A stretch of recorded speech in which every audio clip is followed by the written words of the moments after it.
Hi, welcome to my YouTube channel. Here's a story about one of the most unbelievable survival tales in history, when a plane crashed into the freezing Andes Mountains, and what happened next shocked the world. This is the true story of Uruguayan Air Force Flight 571, also known as the Miracle of the Andes. Stay with me as we uncover this chilling and inspiring tale of human endurance. 12th October, 1972. A small chartered aircraft took off from Uruguay, South America. The aircraft was going to Santiago, the capital of Chile. Carrying some rugby players, tall and broad, there were 45 passengers in total. Some of the players' family and friends had tagged along. This flight was not going to be long. Usually it takes only 3 hours to go from Uruguay to Santiago. But on the way you come across the huge Andes Mountains. The Andes mountain range in South America is the world's longest mountain range. Other than the Himalayan mountains, the highest mountains are found here. These beautiful mountains become devastating for the passengers in our story. That day, on the 12th of October, there was a storm in the mountains, because of which the plane couldn't keep flying. The pilots then decided to stop midway and try to fly again the next day. The plane landed in Mendoza, Argentina for the night. The next day, on October 13th, the plane took off again at 2:18 p.m. The pilot ensured that the weather had cleared up, so it was a smooth sailing flight for the next hour. At 3:21 p.m., the pilots start descending the plane. The plane was quite close to Santiago, but was still in the mountains, since there are high mountains right next to the city. While descending suddenly, there was terrible turbulence. The plane started shaking horizontally. Around this time, clouds gathered around the plane. Nothing was visible except the clouds.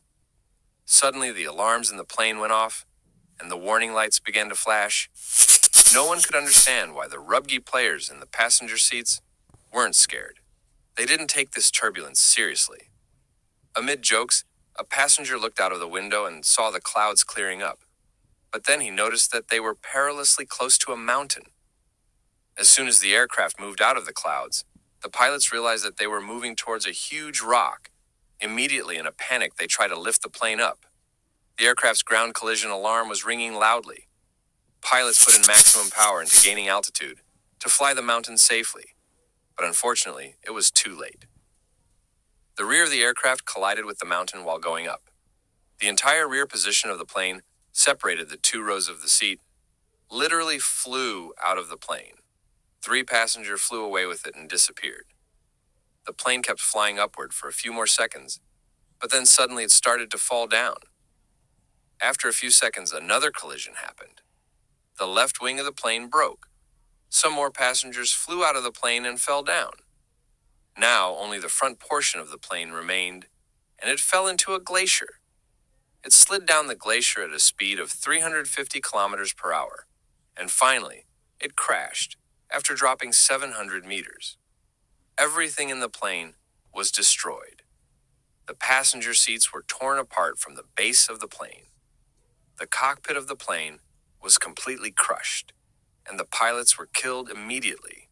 This aircraft lay broken on an unknown mountain in the Andes, at a height of 3,570 meters. Surprisingly, out of the 45 people on board, 33 were still alive. They had somehow survived this crash. The problem was that many of them were injured, and no one knew where they were stuck. It was later found that this plane was 80 kilometers off from its planned route. And this painful story of survival had just began. Friends, neither those people could have imagined at that time, nor you can imagine now what happened to these survivors next.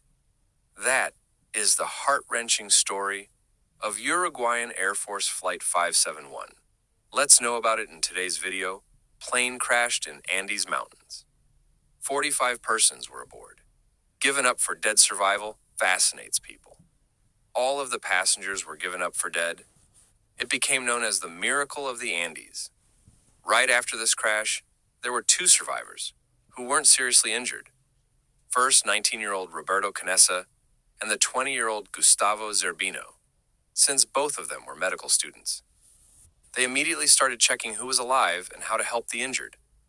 They saw that many passengers had suffered severe injuries. One of them was 23 years old, Fernando Parado, who was in a coma to a skull fracture. These two medical students tried their best to help the survivors. On the other hand, within an hour of the plane's disappearance, the Children Air Search and Rescue Service received a notification. 4 aircraft were developed to search for the survivors. They tried to find the crash site from dusk till night, but unfortunately, they didn't find anything. The rescue service officer concluded after hearing the radio transmissions that the aircraft must have crashed in a remote and inaccessible area. The problem was that the aircraft was white in color, and it had crashed in a plain where there was white snow and ice all around. It was very difficult to locate it in the snowy mountains on the night of the 13th of October. The remaining passengers were very hopeful. They hoped that if they would somehow spend a night there and find a way to escape the cold, then someone would find them the next day. 5 injured passengers couldn't survive that snowy night. The number of survivors fell from 33 to 28. The survivors used the remaining body of the plane as a shelter. They used luggage, seats, and snow to close the rear of the plane so that they could stay warm inside. The next day on the 14th, October 11 different aircraft from Argentina, Chile, and Uruguay were put into search operation. The search area they chose was correct. The location of the crash site was in that search area. But still, they were not able to find the crash site. Survivors tried to use lipstick to write SOS on the plane roof. They started writing SOS, but soon realized that they didn't have enough lipstick to write all the letters. Then, they tried to use suitcase to make a big cross in the snow so that search aircraft flying above could see them. But soon, they realized that this was not working. That day, they saw not 1, not 2, but 3 aircraft flying over them. They screamed, waved their hands, and tried their best to make the aircraft notice them, but they were unsuccessful. Another day passed in this attempt. The next day, 15th October, the survivors realized that they needed water to stay alive. A passenger named Fito Strauch found a way to get water. He used a metal sheet as a solar collector so that the sun rays could be concentrated to melt the snow, and he collected water droplets in empty wine bottles. Apart from this, many passengers used the seat cushions like snowshoes, and the wool in the seat covers was used to protect them from the cold. The next day, on the 16th of October, 3 days after the crash, Fernando Parado woke up from his coma. He saw that his mother passed away in the crash and his 19-year-old sister was severely injured.